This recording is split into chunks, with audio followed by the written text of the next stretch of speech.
So we are ready for our quick and easy homemade dressing.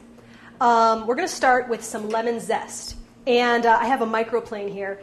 And you should be very careful with this because you do not want to microplane your knuckles.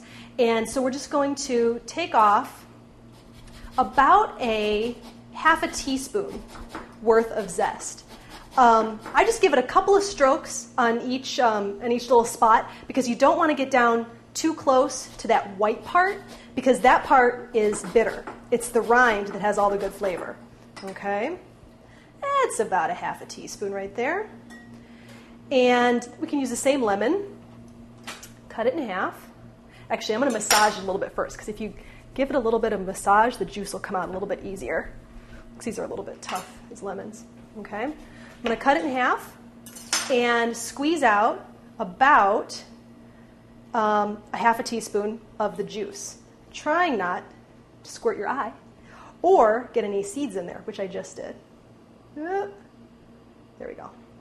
Okay. That's about a half a teaspoon. Okay.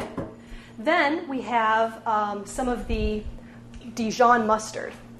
And this, I didn't open in advance, and now I have slippery hands. Let's see if I can get it. Oh, am I going to have to call in the big guns? Oh, no, I got it. I got it. There we go. Of the Dijon mustard, you're going to have about a half of a tablespoon. Okay. Put that in there. And then about an eighth of a teaspoon, I'm just going to eyeball it here, of some more of this kosher salt and some fresh ground pepper. Okay. I'm going to whisk this together just to incorporate that first ingredients there. Looking good. There's nothing better than fresh lemon. It's such a great flavor. Then, to make the rest of the dressing, I'm going to slowly stream in approximately about 3 tablespoons of this olive oil. So with one hand, I will slowly stream it in, and the other, whisk it together.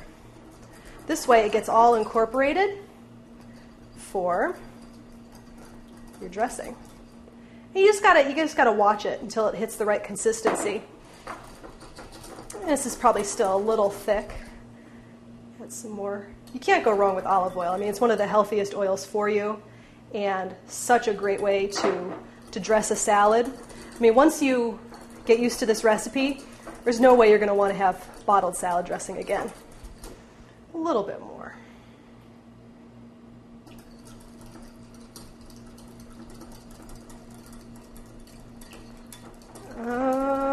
Okay. That looks good. I like that. Okay.